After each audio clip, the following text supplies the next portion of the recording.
좋은 예배는 무슨 예배일까요? 저는 그렇게 생각합니다. 예배는 자기를 잃어버리는 예배가 진짜 예배예요.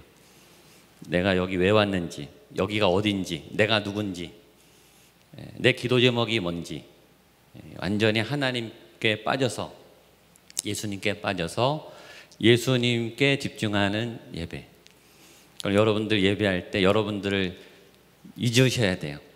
내 고통도 있고, 내 상처도 있고, 내 짐도 있고, 내 계획도 다 잊어야 하나님이 새롭게 만들어 가세요. 예배하다가 치유가 일어나고, 예배하다가 문제가 풀리고, 예배하다가 마음이 평강이 오고, 예수님께 이렇게 풍덩 빠져들고, 그 예수님이 누군지, 예수님이 어떤 분인지 오늘 말씀을 통해서 그 예수님을 정말 깊이 만나는, 마음껏 만나는, 내 안에 예수님이 충분히 채워지셔서 나는 사라지고 내 안에 예수님이 세워지는 그런 복된 예배가 되시기를 주님의 이름으로 축복합니다. 예수님은 딱 3년만 사역하셨습니다. 오래 사역하지 않았습니다. 딱 3년만 사역했어요. 그리고 마지막에 다 이루었다. 3년 안에 다 끝내셨습니다. 사역을 오래 할 필요도 없는 것 같아요. 오래 안 해도 됩니다. 3년 안에 끝낼 수 있습니다. 근데 예수님이 그 3년의 사역을 위해서 30년을 준비하셨습니다. 기다리셨어요. 태어나자마자 사역한 게 아니고, 세상에 내려오자마자 짠 하고 사역한 게 아니고, 인간 삶을 30년 동안 관찰하시고 배우시고 경험하시고 준비하셨습니다. 그 준비만 한 게 아니라 사역하기 전에 40일을 금식하셨습니다. 세례를 받으셨어요. 예수님은 준비 안 하셔도 돼요. 그러나 예수님은 굉장히 철저히 오랜 시간 꾸준히 준비하셨습니다. 그리고 그 예수님의 33년의 공생애를 준비하기 위해서 하나님은 구약에 몇천 년을 준비하셨습니다. 메시아가 온다. 많은 선지자들과 예언자들을 통해서 너희에게 메시아가 오고 구원자가 올 것이니 준비하라. 그의 길을 예비하라. 그가 오실 준비를 해라. 하나님은 하와가 선악과를 따먹는 그 타락의 순간부터 여자의 후손이 뱀의 머리를 상하게 할 것이다. 타락하자마자 예수님을 준비하셨어요. 그리고 오래도록 기다리셨습니다. 준비는 굉장히 중요해요. 예수님의 3년의 사역은 마지막 일주일 고난주간 예루살렘 입성 그 마지막에 포커싱이 되어 있습니다. 예수님이 갈릴리에서 시작하셨어요. 예루살렘 본거지는 나중에 들어갔습니다. 마치 바울이 전도여행을 주변을 하다가 마지막에 로마를 세속 도시의 심장부를 쳐들어가서 로마를 뒤집어 놓은 것처럼 예수님은 주변을 도시다가 마지막에 예루살렘 중심부 성전에 쳐들어가셔서 성전을 다 뒤집어 놓으셨어요. 율법학자들과 싸우면서 진리에 대해서 논쟁하셨어요. 예수님의 사역의 3년의 클라이막스는 마지막 일주일입니다. 그리고 그 일주일의 클라이막스는 금요일 하루예요. 십자가를 진 금요일 하루. 여러분, 승부는 하루에 끝납니다. 예수님의 그 33년의 모든 사역의 엑기스는 하루에 결정나는 거예요. 여러분, 결국 승부는 간단히 나요. 승부는 오래 걸리지 않습니다. 그런데 그 승부를 위한 준비, 예수님의 집중력이 굉장히 중요한 거예요.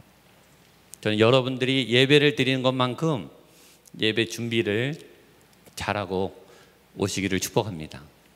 예배 전에 준비해서 결정이 나요. 내가 어떤 예배를 사모하고 오는지, 내가 예배에 대한 마음이 어떤지, 예배를 얼마나 사모하고 기다리는지는 준비해서 나오는 거죠.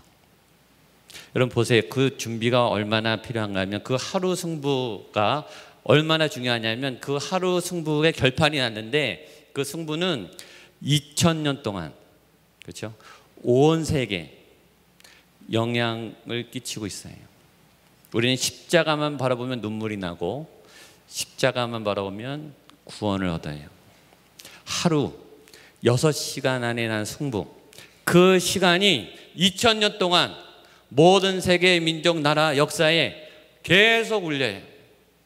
그날 한 일어난 사건이 계속 살아나서 우리를 살린다고요.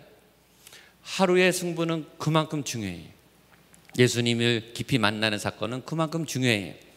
여러분이 어느 순간 예수님을 인격적으로 만나고 성령 체험을 하고 말씀이 부딪히고 눈물이 났던 어떤 경험은 너무너무 생생해. 저는 20살 때 예수님을 새롭게 만났어요. 저는 모태신앙인데 20살 때 예수님을 굉장히 강하게 만났어요. 30년 전인데 지금도 생생해요. 그 일을 생각하면 지금도 제 가슴이 뛰어요. 제 안에 살아있죠. 잠깐의 경험이지만 그 경험은 강력해요. 여러분들이 그런 예수님의 울림, 예수님과의 만남, 또 예수님과의 아주 거룩한, 저는 충돌이라는 말을 좋아합니다. 예수님과 충돌하는 거예요. 사람이 예수님과 충돌하면 어떻게 될까요? 누가 이기겠습니까? 우리가 이깁니까? 예수님이 이깁니까? 예수님이 이기죠. 오늘 예수님하고 충돌하게 되시기를 축복합니다. 오늘 그 예수님의 갈릴리 초기 사역에 대한 본문입니다. 예수님은 예루살렘에서 시작하지 않고 갈릴리 지역에서 시작했습니다. 무슨 말인가 하면 메인에서 시작하지 않고 변두리에서 시작했다는 뜻이에요. 변방에서, 무명으로, 아무도 알아주지 않는. 예수님 분명히 이 중앙에서 몇천 명을 모아놓고 시작할 수 있었어요. 그래야 효과가 좋죠. 사도 바울은 가는 곳마다 대도시 선교를 했습니다. 그래야 사람들에게 복음을 많이 전하고 빨리 퍼져요. 그게 선교적 전략이에요. 예수님은 그렇게 메인에서 시작하지 않으셨어요. 변방에서, 변두리에서 아무도 알아주지 않는 아주 초라하게 시작하셨어요.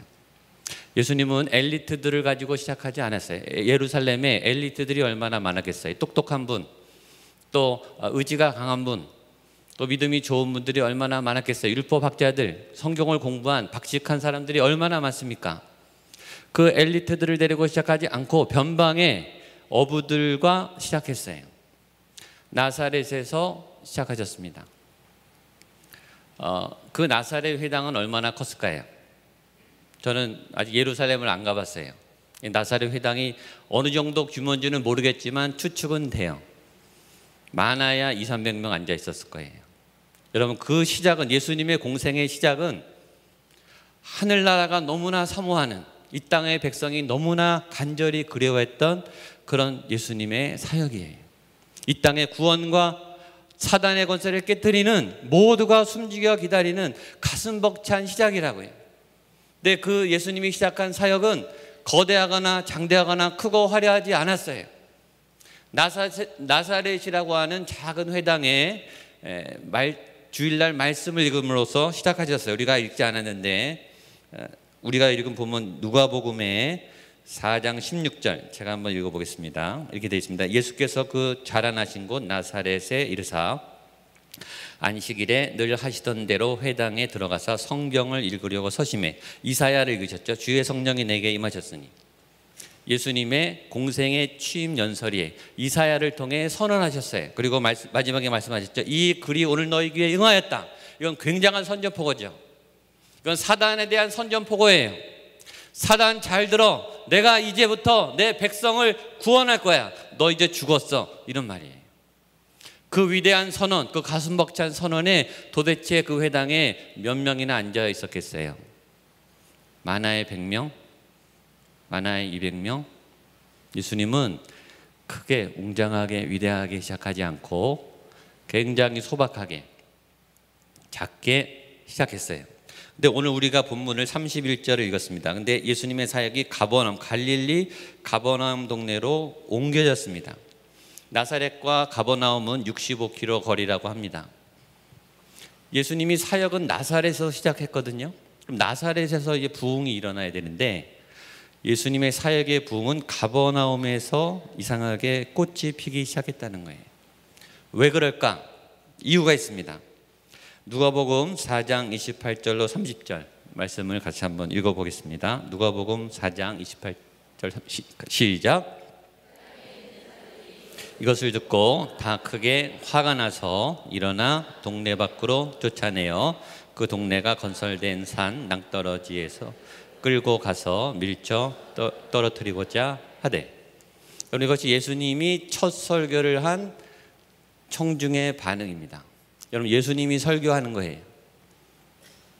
예수님이 직접 설교하셨어요. 그 설교는 어땠을까요? 그 분위기는 어땠을까요? 그야말로 성령 충만이죠. 그야말로 은혜 충만이죠.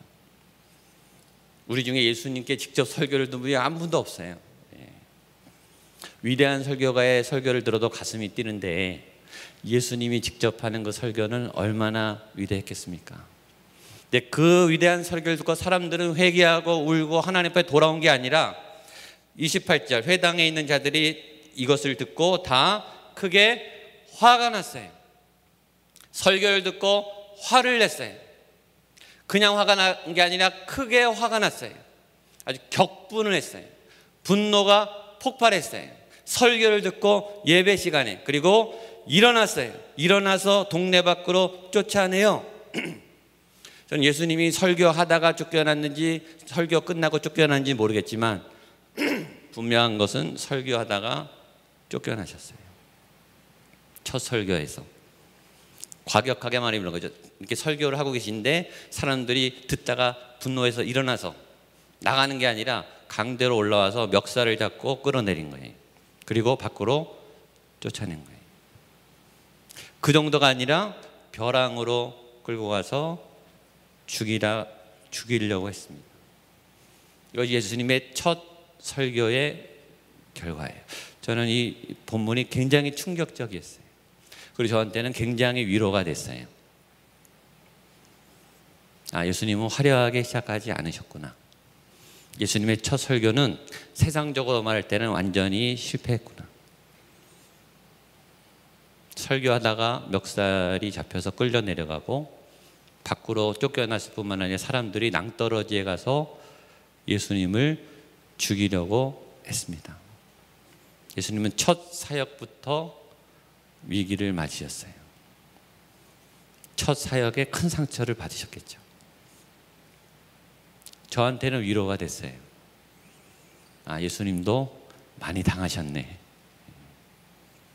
여러분, 사역하다가 멱살 잡혀보신 분, 사역하다가 뺨 맞아 보신 분, 사역하다가 쫓겨나 보신 분, 그런 경험 없이 천국에 가서 예수님 볼 생각을 하지 마세요. 예수님도 그렇게 하셨는데.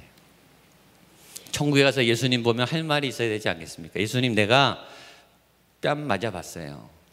내가 예수님 때문에 좀 매도 좀 맞아봤어요. 내가 예수님 때문에 많이 당했어요. 주님, 나 좀 위로해 주세요. 내가 예수님 그렇게 사랑합니다. 예수님은 굉장히 쿨하세요. 그렇게 쫓겨나면 예수님의 입장에 저 같으면 화를 내. 내가 너희를 위해서 지금 이렇게 낮은 자리에 와서 너를 위해서 이렇게 시작하는데 니네 이게 뭐냐? 막 분노가 일어나서 막 복수를 할 것 같은데 예수님은 나가라 그러면 나가고 쫓으면 쫓겨남을 당하셨어요. 그냥 당하셨어요. 그래서 사역이 가버나움에서 시작된 겁니다. 의도한 게 아니에요. 원래는 나사렛에서 하시려고 하셨는데 반응이 안 좋고 너무 거부하고 고향, 가족, 친지, 동네 사람들, 자기가 사랑하는 그분들에게서부터 복음을 전하고 싶으셨는데 주님 맡기셨어요. 그래서 가버나움으로 옮겼는데 가버나움이 수지를 받은 거예요. 우리 31절, 32절 본문을 보겠습니다. 시작. 갈릴리의 가버나움 동네에 내려오사 안식일에 가르치심에 그들이 그 가르치심에 놀라니 이는 그 말씀이 권위가 있음이러라. 예수님의 말씀의 역사가 나타나기 시작했어요. 예수님 말씀하자마자 정말 듣도 못한 말씀, 엄청난 말씀, 말씀대로 이루어지는 권위가 있는 말씀, 영과 혼과 골수, 관절 찔러 쪽에는 생명의 말씀 말하면 그냥 이루어지는 말씀의 능력이 나타나니까 사람들이 너무 놀랐어요. 이런 말이 있습니다. 제자는 숨을 수 없다. 예수님 믿는 사람은 감춰지지 않는다는 뜻이에요. 예수님을 믿는 것은 숨길 수가 없는 거예요. 왜냐? 내 안에 이 생명의 열정이, 주를 향한 사랑이 솟구쳐 올라오기 때문에 이거는 표현을 안 할 수가 없어요. 삶에 나타나요. 내가 예수님을 사랑하는 이 모습이 막 나타난다고요. 예수님의 사랑을 막 나누고 싶어서 견딜 수가 없어요. 예수님이 숨겨지지가, 여러분, 빛이 어떻게 숨겨집니까? 아까 찬양했죠. 일어나라 빛을 발하라. 빛이 어떻게 숨겨집니까? 여러분이 그런 빛이 되시기를 축복합니다. 내 안에 예수님이 있는 것을 멈출 수 없고, 감출 수 없고, 포기할 수 없고, 증거하지 않을 수 없고, 찬양하지 않을 수 없고, 예배하지 않을 수 없고, 하나님의 말씀을 선포하는 내 안에 이게 막 심장이 터져나가는 이 복음의 열정과 예수님의 생명이 충만한 그런 믿음의 사람들이 되시기를 축복합니다. 그런데 재밌는 일이 생겼어요. 33절 34절입니다. 시작. 회당에 더러운 귀신 들린 사람이 있어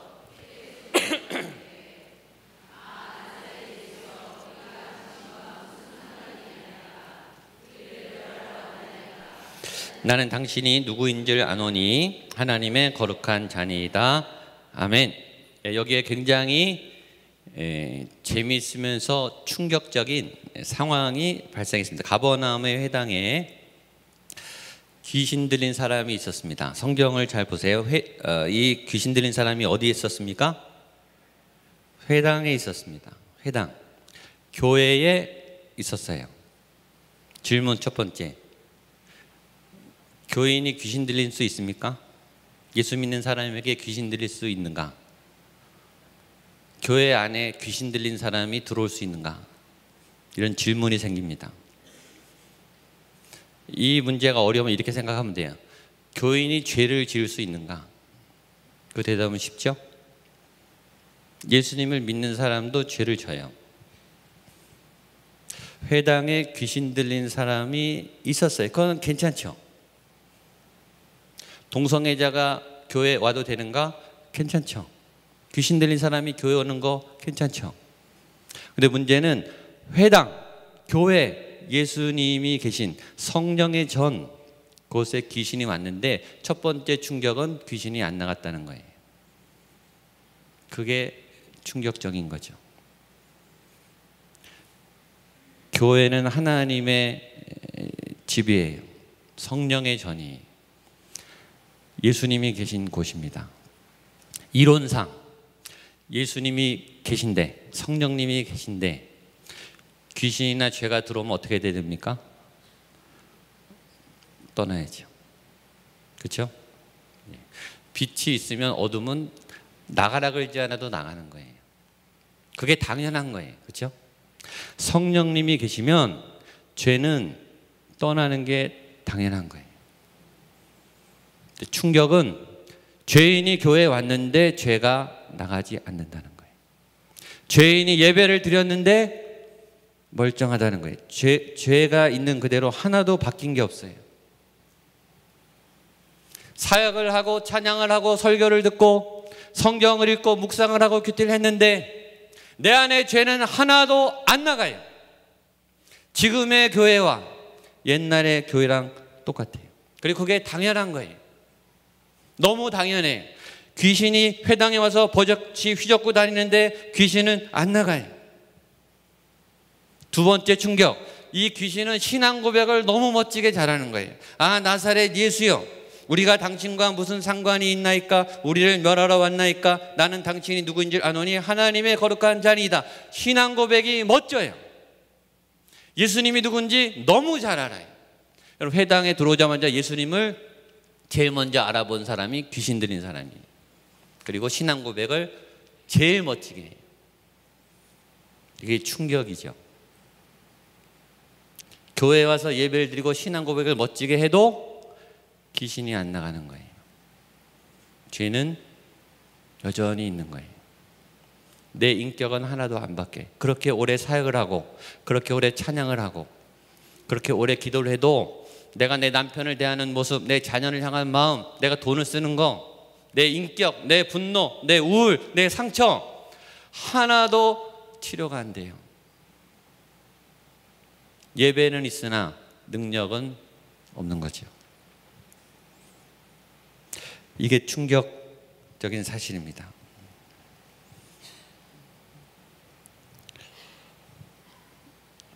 우리가 예배를 드리면서 안심을 해요. 은혜를 받으면서 안심을 해요. 오늘 큐티 본문에도 나오지만 이스라엘이 어저께 승리하고 미디안을 물리치고 오늘 타락하잖아요. 우리가 싸움에서 이긴 다음에 무너집니다. 승리를 잘 지키지 못하고 아니래요. 내가 교회 사역을 열심히 하면 가족들에게 소홀히 해요. 왜냐, 내가 사역했거든요. 나 열심히 하나님께 헌신했기 때문에 그 다음 드는 마음은 이제 죄를 좀 지어도 된다. 죄질 권리가 있다. 위로와 쉼과 안식과 타락은 다른 거예요. 우리는 위로와 쉼을 그동안 참았던 죄를 이제 좀 저질러주는 오류를 범해요. 그러니까 은혜 받고 죄를 또 반복하는 거죠. 예수님이 어떻게 상대하시는가? 예수님이 이렇게 말씀하고 있습니다. 35절로 37절 말씀 같이 한번 읽어볼까요? 화면 좀 띄워주십시오. 35절부터 시작. 예수께서 꾸짖어 이르시되 잠잠하고 그 사람에게서 나오라 하시니 귀신이 그 사람을 무리 중에 넘어뜨리고 나오되 그 사람은 상하지 아니한지라. 다 놀라 서로 말하여 이르되 이 어떠한 말씀인고 권위와 능력으로 더러운 귀신을 명함에 나가는도다 하더라. 이에 예수의 소문이 그 근처 사방에 퍼지니라. 아멘. 예수님은 귀신하고 대화를 하지 않으셨어요. 두 가지 딱 반응했습니다. 여러분들이 귀신을 만나고 죄를 만날 때 대해야 될 태도가 여기 있어요. 오늘 잘 배우십시오. 첫 번째, 잠잠하라. 두 번째, 나가. 끝입니다. 귀신은 자꾸 말을 시켜요. 예수님께. 당신이 내가 누군지 알고 내가 여기서 왜 있어야 되고, 안 나가면서 우리가 교회 와서 계속 죄를 회개하지 않을 이유를 자꾸 만들어요. 그리고 하나님 앞에 변명을 해요. 내가 이래서 아직 좀 죄를 더 져야 됩니다. 아직 이래서 내가 세상을 떠날 수 없습니다. 내가 아직 다 내려올 수 없는 이유를 계속 설명해요. 사단은, 죄는, 귀신은 철저히 이성적입니다. 그리고 어떤 면에서는 철저히 비논리적이에요. 두 가지 극단을 다 갖고 있습니다. 귀신은 논리가 있으면서 논리가 없습니다. 미친 사람은 논리가 없어요. 그렇죠?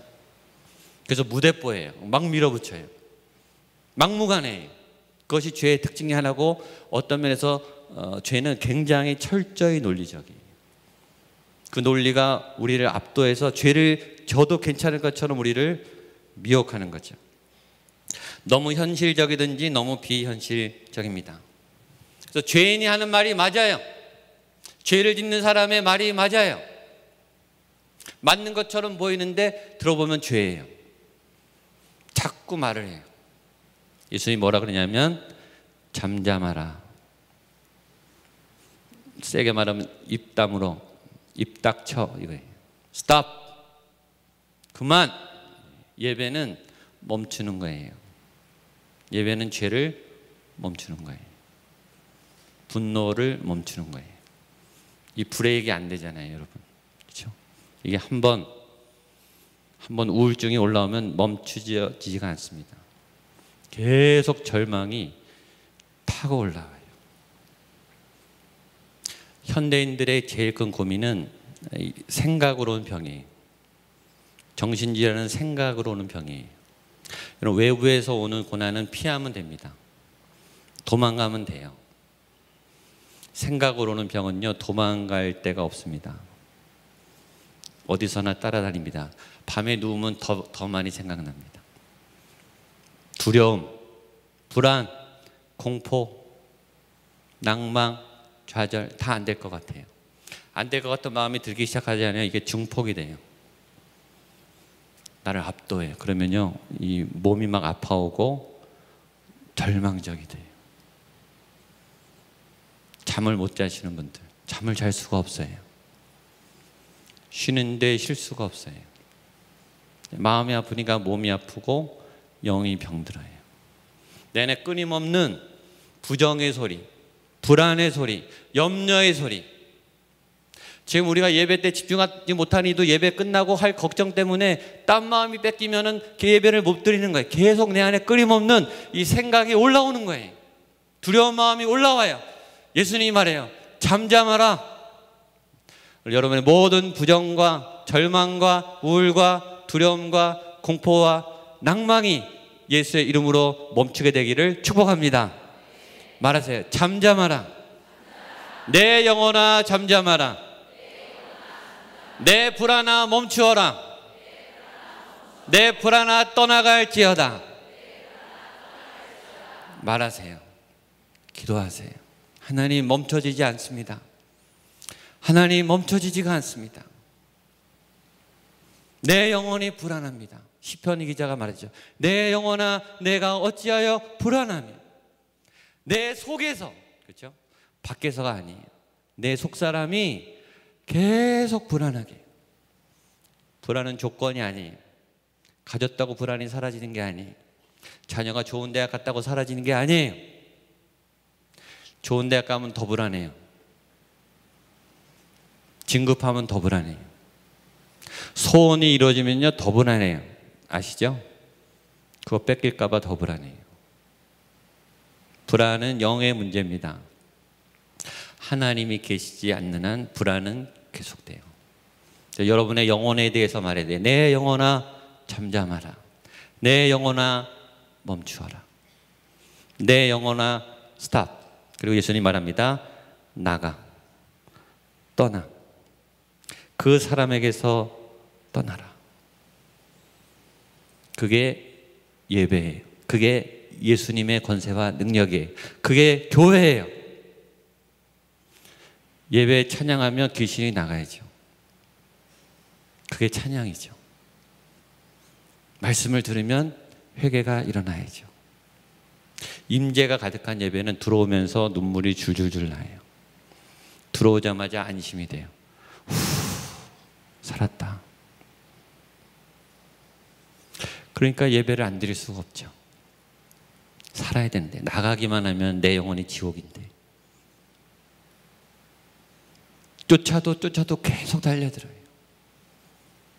선포하셔야 돼요. 하나님 내 영혼에 평안을 주시고 내 안에 모든 더러운 귀신과 악한 영과 저주와 올무와 옛사람과 옛 상처가 떠나갈지어다.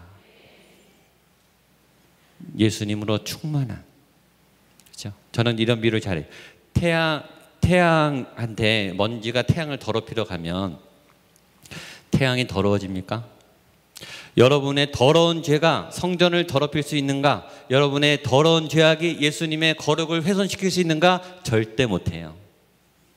여러분 게임이 안 돼요. 여러분이 아무리 죄를 져도 예수님의 권능은 해같이 밝아요. 먼지가 태양을 향해 더럽히려고 갑니다. 어떻게 됩니까? 먼지가 타는 거예요. 이 성전에 들어오면 죄가 막 타들어가야 돼요. 성령의 불로 막 타야 돼요. 찬양할 때 내 안에 상처가 막 녹아내려야 돼요. 그게 예수님이에요. 그 예수님의 생명이에요. 그게 생명입니다. 생명이란 부활의 능력이에요. 죄를 이기는 능력이 생명이에요. 우리가 지금 살아있는 이런 숨쉬는 이런 수준 낮은 생명이 아니고 진짜 생명은 영원한 생명, 죄를 짓지 않는 생명, 죄가 침범하지 못하는 생명, 절대 죄가 이길 수 없는 강력한 부활의 생명, 그 생명을 예수님이 저와 여러분에게 주셨어요. 그러니까 죽어도 살죠.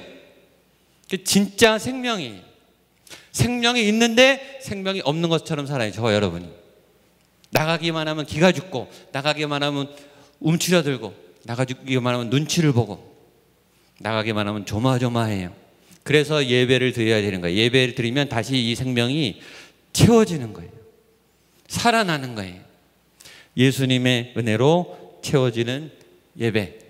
그 다음에 예수님이 38절 39절입니다. 시작.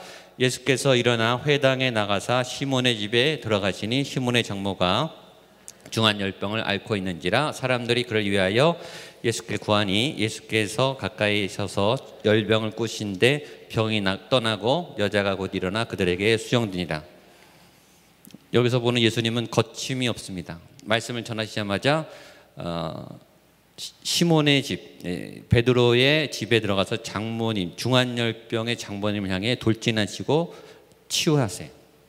예수님의 사역이 가동됐을 때는 거침이 없어요. 그냥 막 가는 거예요. 이제 하나님의 빛이 막 퍼지는 거예요. 반대를 해도 소용없어요. 그냥 밀고 나가세요. 예수님은 강력하세요. 그래서 오신 거니까. 3년 안에 다 하셔야 되니까 얼마나 바쁘세요. 그렇죠? 막 가세요. 오늘 예배로 은혜가 충만한 여러분도 거침없는 예수님의 생명의 힘으로 전진하게 되기를 축복합니다. 오늘 읽은 책은 누가복음입니다. 누가가 썼습니다. 누가의 직업은 뭐죠? 의사입니다. 의사의 진단이에요. 의사가 볼 때 시몬의 장모는 중환열병입니다. 무슨 말이냐? 불치병이라는 소리입니다. 당대 의학으로 고칠 수 없는 심각한 병이라는 거예요. 전문가의 진단이에요. 그렇죠? 의사 누가가 말한 거는 다른 거예요. 누가가 볼 때 시몬의 장모는 심각한 병에 걸린 거예요. 근데 예수님이 단번에 고쳤어요.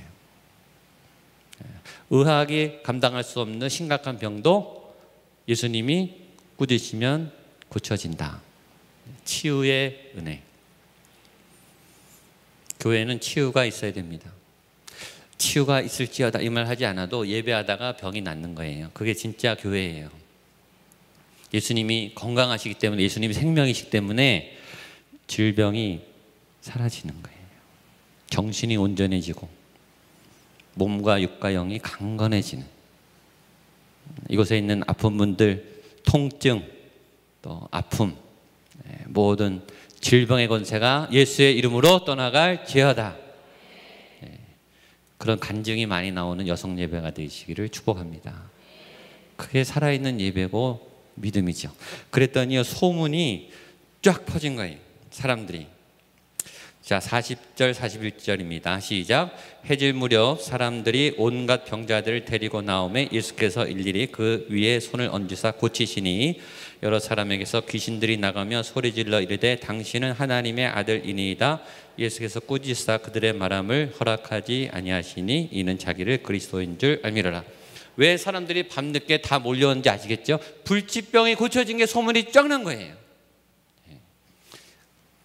그냥 아픈 게 아니라 누가가 볼 때 불치병이 났거든요. 그러니까 소문이 쫙 나서 해질 무렵에 사람들이 다 몰려왔어요.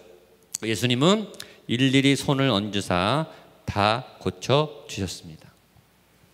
예수님의 특별한 개인적인 다 안수해 주시고 다 고쳐주시는 사랑. 여러분 머리 위에, 여러분의 고난 위에 예수님을 안수해 주셔서 다 해결함 받게 되기를 축복합니다. 그런 간증과 기적과 예수님의 권세의 능력이 나타나는 여성 예배가 되기를 축복합니다. 마지막 보겠습니다. 41절로 44절 마지막 있죠. 시작. 날이 밝음에 예수께서 나오사 한적한 곳에 가시니 무리가 찾다가 만나서 자기들에게서 떠나시지 못하게 만류하려 하매 예수께서 이르시되 내가 다른 동네들에서라도 하나님의 나라 복음을 전하여야 하리니 나는 이 일을 위해 보내심을 받았노라 하시고 갈릴리 여러 회당에서 전도하시더라. 아멘. 승리의 사역 이후의 반응은 사람들이 예수님께 찾아와서 예수님 여기서 교회하세요. 여기서 목회하시면 우리가 사람 다 모으겠습니다. 왜냐하면 가만히 있어도 이제 소문이 나서 사람들이 구름대처럼 몰려오기 시작했어요. 예수님도 안 다니시면 편하죠. 지금 부흥은 따르는 당상이에요. 몇만 명, 몇십만 명 이거는 문제도 아니에요. 지금 소문이 났기 때문에 사람들이 막 몰려와요. 사람들이 제안하는 거예요. 주님 여기서 그냥 사역하시죠. 여기서 교회를 세우시고 목회합시다. 예수님은 No. 두 가지입니다. 하나는 다른 동네에서도 하나님 나라 복음은 전해야 된다. 여러분 우리가 은혜 받아도 이기적이 돼요. 이 저와 여러분의 단면이에요. 은혜 받았는데 이기적이 돼. 예수님이 나만, 우리 동네만 좋게 해줬으면, 계속 예수님 옆에 있었으면 좋겠다. 계속 이 은혜를 나만 누리면 좋겠다. 다른 동네는 지금 안 보이는 거예요. 우리가 은혜 받을 때 이기적이 돼요. 조심하셔야 돼요. 건강한 은혜는 나눔이 있어야 되죠. 돌봄이 있어야 돼. 시각이 넓어지고, 그렇죠? 어려운 분들을 생각하는 게 진짜 은혜 받은 건데, 잘못 은혜 받으면 나만 은혜 받고 싶어요. 두 번째 이유는 내가 이 일을 위해 보내심을 받았다. 쉽게 풀면 이런 거예요. 나는 내 스케줄을 내가 관리하지 않고 하나님의 스케줄에 따라 다니는 사람이다. 내 스케줄은 하나님이 정하신다.